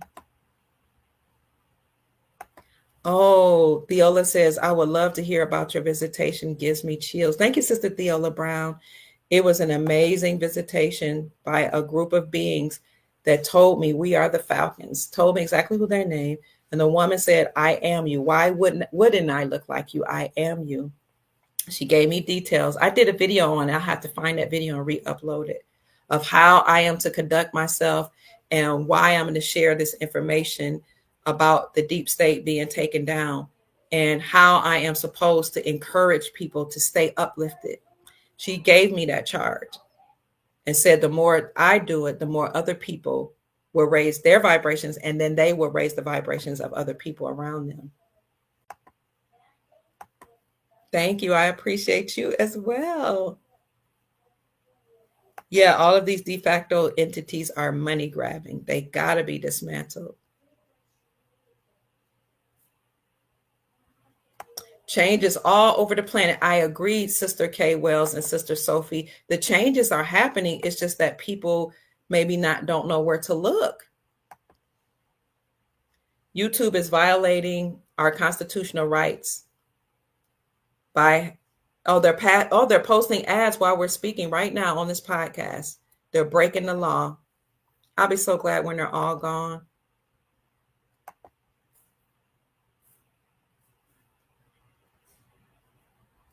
I love the way Jody said this, and I read this already, but it's interesting. The government controls men, church controls women, schools control the children. We got to do away with them. Now, I know that religion serves a purpose, because unfortunately, some people won't do right unless they're told that you have to do right or you'll go to hell. Or maybe that's just our programming that makes us think that. Maybe if we just teach people to treat folks with love, you don't have to have religion to control people or the government. Okay, we got to find a way when we dismantle religion to motivate the people to do good and to love each other.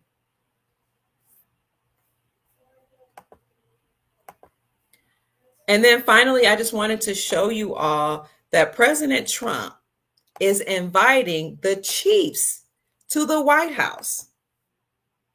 He's hosting the Chiefs to celebrate their Super Bowl win. And I was like, what Super Bowl win? Because the Eagles won the last Super Bowl. Now, y'all know I predicted that the Chiefs would win the last Super Bowl, as I had predicted the other Super Bowls. I said the Chiefs, they won against the 49ers. They won against, I can't remember who else before. And then this Super Bowl, I said they would win against the Eagles, but they did not win.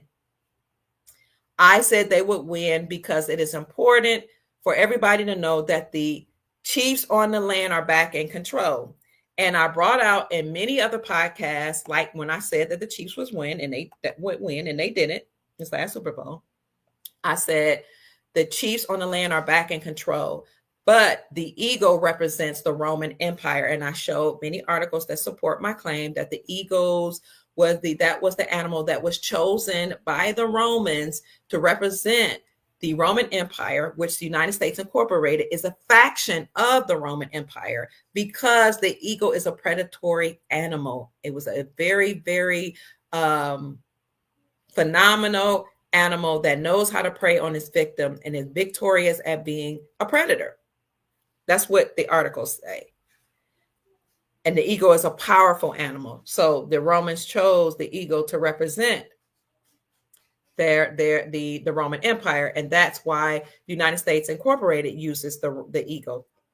So I have said throughout the years that the eagle represents the Roman Empire and the United States Incorporated, and that is why they had been losing the Super Bowl, and that the Chiefs would win because the Chiefs on the land are back in control. The Chiefs, or the indigenous autochthonous people all over the planet, are taking back over their governments because they were suppressed. Many of them were killed, and they were prisoners of war by the group of bloodline families that had overtaken their governments and their way of life, their cultures all over the world.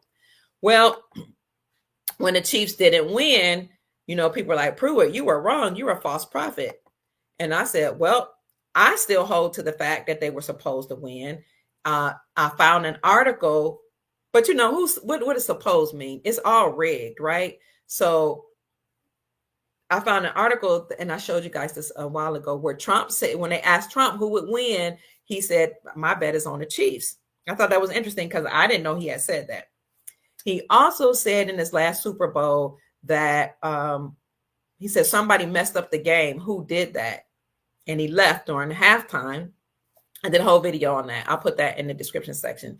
And he said it was the worst halftime show he had ever seen. Now, that made some people mad when I brought that out, especially people that look like me, because they like Kendrick Lamar, who actually, to me, looks like a woman in those tight jeans with that nice tone behind. But I don't know who am I. I don't know. A lot of these actors, entertainers are inverted. But anyway, I thought it was very interesting that, I had said the Chiefs would win and they didn't. And I said, I'm standing on business. I still believe they still should have won. Some people got really mad. They're like, you're a false prophet and, you're wrong and blah, blah, blah. But, people get emotionally involved when it comes to sports. I just laughed it off. But I did put out in the ethers, I said, in my mind, the Chiefs should have won because the Chiefs on the land are back in control. The Eagles represent the Roman Empire and the United States Incorporated, and they are being dismantled. And so I said, I command the people in power to support the claim that the Chiefs on the land are back in control. And in that monologue that I did, commanding it to be, I said, I command it to come out that the Chiefs are back in control. I command the people in power to acknowledge the Chiefs. I command either an overturning of that Super Bowl or an acknowledgement of the Chiefs. And I said, I said to myself, I might sound crazy to other people, but I know the power that I possess. And then I came across this article yesterday that says Trump says the White House plans to host the Chiefs to celebrate a Super Bowl. What is that? 50. What's 50 plus 54 win? I was like, Super Bowl 54 win. That's interesting. Somebody had come on my show when I was talking about how I had said the Chiefs would win, but the Eagles had won. They said it depends on what timeline you're on, because I saw a timeline where the Chiefs had won this last Super Bowl, and here is the score. I was like, wow, that's weird. But anyway, Trump invited the Chiefs to celebrate the Super Bowl, or Super Bowl 54 win. But when you delve into it a little deeper, you'll see that what he said is that he revealed on Saturday that he's inviting the Kansas City Chiefs to the White House to celebrate the team's Super Bowl victory, which was canceled due to the coronavirus pandemic. The Chiefs defeated the San Francisco 49ers in that game, which was played at Hard Rock Stadium in Miami Gardens, Florida, in February 2020. A month later, the sports world was shut down as COVID-19 spread around the world. So it could be that he's inviting them to the White House to celebrate an old victory. But he's bringing them to the White House now. And as I was talking to Chief Mack, he said that has never happened before, where a president has invited a team to the White House during a time we're supposed to be celebrating the team that actually won. So in our timeline, it was, and this last Super Bowl, it was the Eagles that won the Super Bowl, but Trump is inviting the Chiefs, which is really interesting. So possibly he'll invite both the Chiefs and the Eagles, and maybe they'll celebrate together. But I just really, really appreciate the fact that President Trump is acknowledging the Chiefs, because the Chiefs on the land are back in control.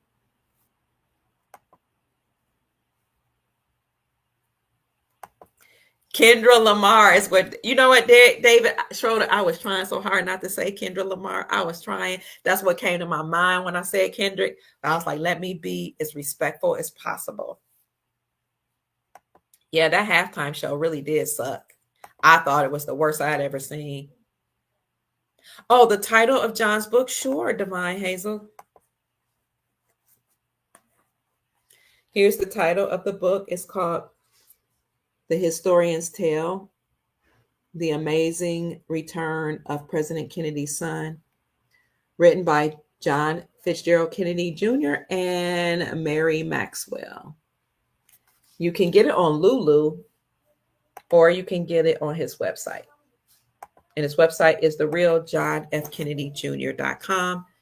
I'll put it here in the description section for you, or on the chat for you. That's JFK Jr.'s website. And here, I'm going to show you his Facebook page so you can follow him.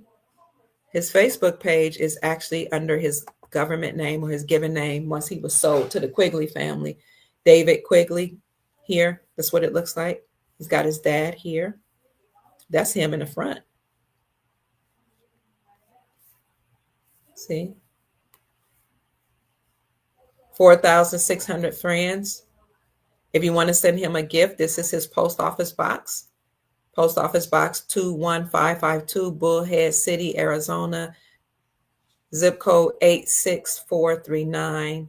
His Cash App is Poor Boy John Jr. I don't know why he called himself Poor Boy. Well, because they made him poor.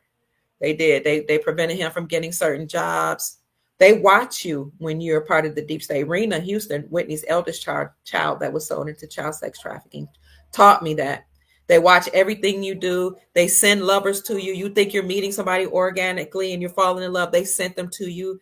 They'll only allow you to get certain jobs. They will tell the people that hire you how much you are to get paid. They'll prevent you from getting benefits. They'll do certain things to your houses that you live in.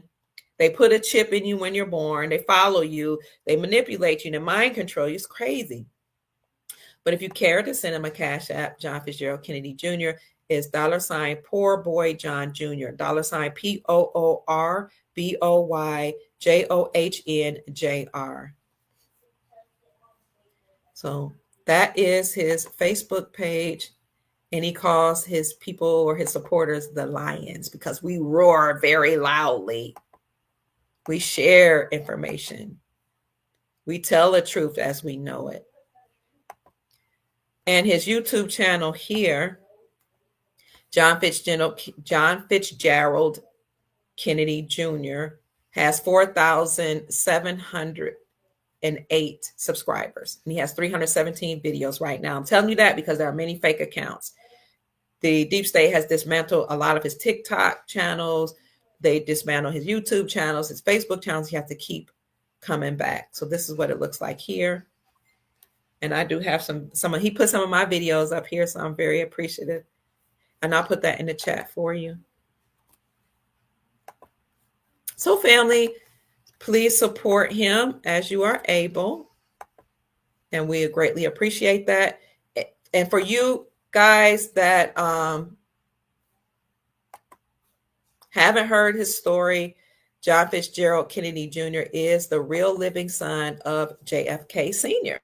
He came out, I want to say maybe 5 or so years ago on TikTok, and the deep state kept removing his TikTok channels. I happened to see him on TikTok, and I kept sending him a couple years ago messages, but I don't know if he would get them. But in the interim, I had met Ron Anthony, who has become a very close friend of mine and Gold Star Mother Susan Price. And I asked him, can you please introduce me to JFK Jr.? I see that you interviewed him on one of your podcasts. Please introduce me to him. And he did. And I was granted the esteemed pleasure and the honor of interviewing JF Kennedy Jr. many times, as well as reviewing his books. So that's why I'm talking about him today. He has become a good friend of mine. He sends me text messages. He sends me Cash App blessings. He sends me gifts in the mail. He sends me encouraging words and tells me to keep going. He lets me know that he appreciates me and that he and Robin, his companion, loves me. They sent me this second book. And in the book, I am mentioned 3 times. You can even go to the back of the book and look under Pruitt, and you go to the P's and you look up Pruitt and you'll see, I don't know if you guys can see that, but I mentioned 3 times. I underlined it. I'm on page 45, 47, and I can't see that next one. 94. He mentions me in the book. He mentions my review, and he says he got his first big break from the Dr. Kia Pruitt show.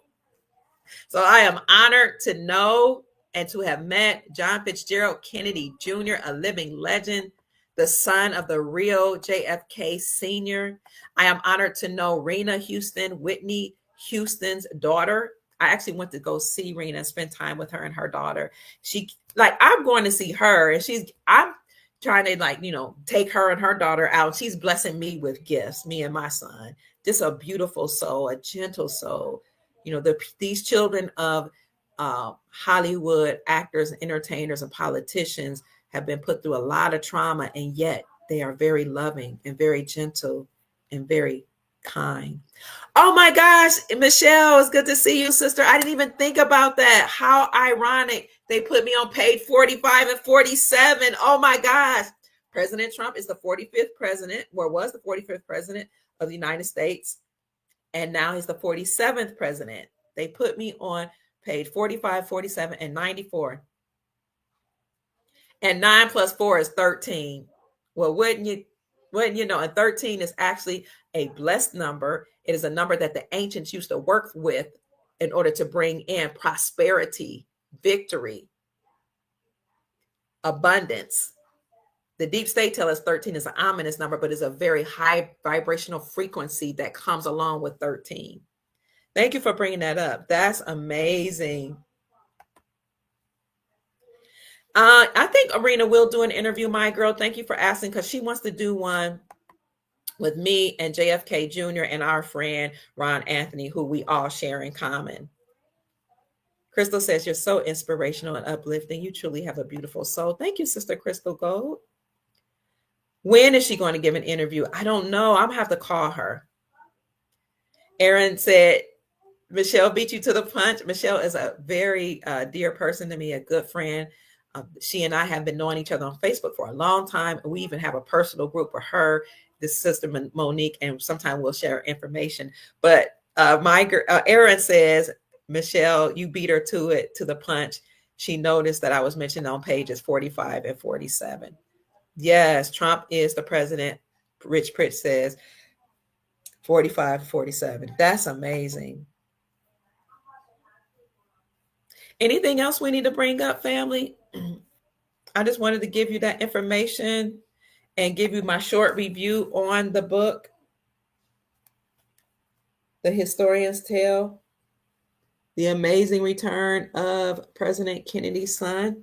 Oh, yeah, that's what I want to say. For anybody that missed it, JFK Jr., the real one, just filed a wrongful death lawsuit over his mom's death.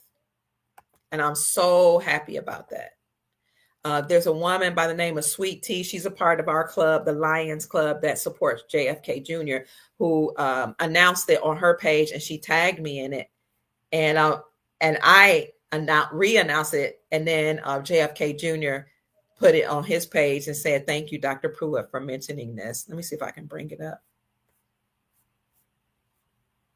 Oh, he said, no, he don't call me Kia. He don't call me Doctor. He called me Kia. He said, "Thank you so much for sharing this, Kia." Doesn't it feel good? Like a president's calling me by my first name. I mean, I'm just so excited. A president's son. I mean, I'm just so honored. So they might mute this out on YouTube because there's some music behind this a little bit. I don't own the rights to this music. That's the wrong one. I just wanted to show you something. Hold on. Share the screen. Here's JF Kennedy Jr.'s Facebook page. And when you scroll, his name on Facebook is David Quigley. That's the name that the government or Secret Service gave to him when he was sold to Secret Service after the death of his mom. What does he says? All love right there. Okay, here it is. Can you see it where it says, "Thank you, Kia"? I'll bring it down a little bit. It says, "Thank you so much for sharing this, Kia." I shared it on my page. See it? This is him filing a wrongful death lawsuit. You see his name, post office box, to the clerk of Superior Court. Let's go, happy fingers. Do you still? You can do it all by yourself. Let me see you do it. Let me see you do it. Hey, let's go. Okay. Sweet Tea first posted this, and I reposted. It says, "Does that say John Kennedy Jr. on it? Justice for Jackie. The wrongful lawsuit, a civil suit that David Keith Quigley, also known as John Fitzgerald Kennedy Jr., is filing or has filed." And he says, "Thank you for sharing, Key. I'm so excited." Now, when I shared it, let me get out of here for you guys. I'm going to show you what I said. Divine Hazel says, "Thank you so very much for all the info, for the work you do for the collective. You're welcome. It's my great pleasure. Thank you for acknowledging me." LT says, "You are so worthy. Thank you so much." Thank you all. You all are amazing. I'm going to show you what I said when I posted that. Let me go to my Facebook page. And again, I want to thank you all for sending me a gift, for the Cash App blessings that you all have sent me. And I thank you so much for how you support my work. It means a lot to me. Let's see. I just want to show you what I put on my page when I reposted this. Thank you, Dr. Kia. You've helped me recently with my finances and digital assets. Oh, Empress, you are welcome. Now, I can help with telling you all about foreign currencies and only a little information about digital assets. I only know a little bit about digital assets. If somebody is contacting you all saying, "Put money here in your wallet, send me money," don't listen to that. That is not me. I am not asking anybody for money for digital assets or to orchestrate or set up a QFS account. But if you're getting videos on how to be smart with your investments in terms of making sure you research your investments before you get involved in them, making sure that you only invest in what you can afford, that those videos are from me. If you get videos that talk about foreign currencies, I share about foreign currencies, the Iraqi dinar, the Venezuelan bolivar, the Indonesian rupiah, the Indian rupee, Afghanistan, Afghani, Vietnamese dong, et cetera, et cetera.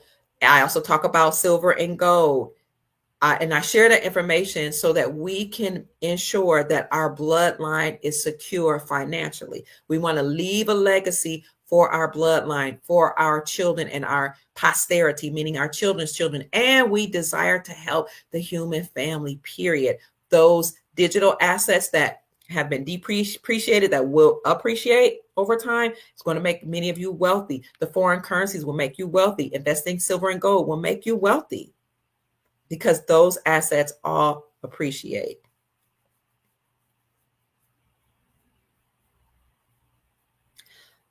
I haven't heard that we can exchange our foreign currencies now, sister. I don't know.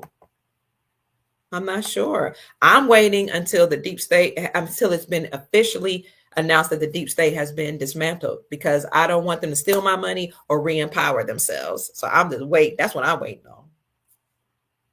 Don says, never send money to someone that asks. Only send money to the person that you desire to. I appreciate that. Yes, the Iraqi dinar is a great investment.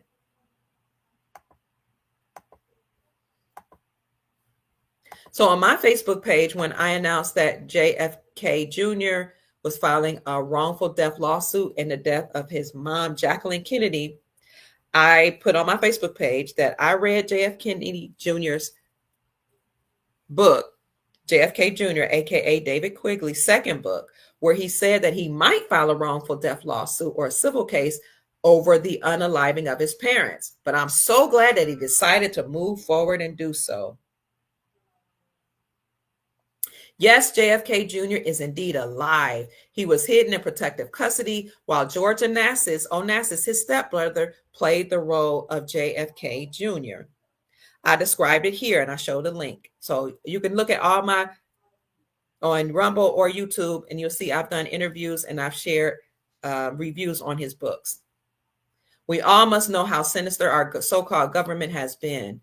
I've reviewed John's first jaw-dropping book called Stolen Identity, and I interviewed him many times. Now that I've read the second book,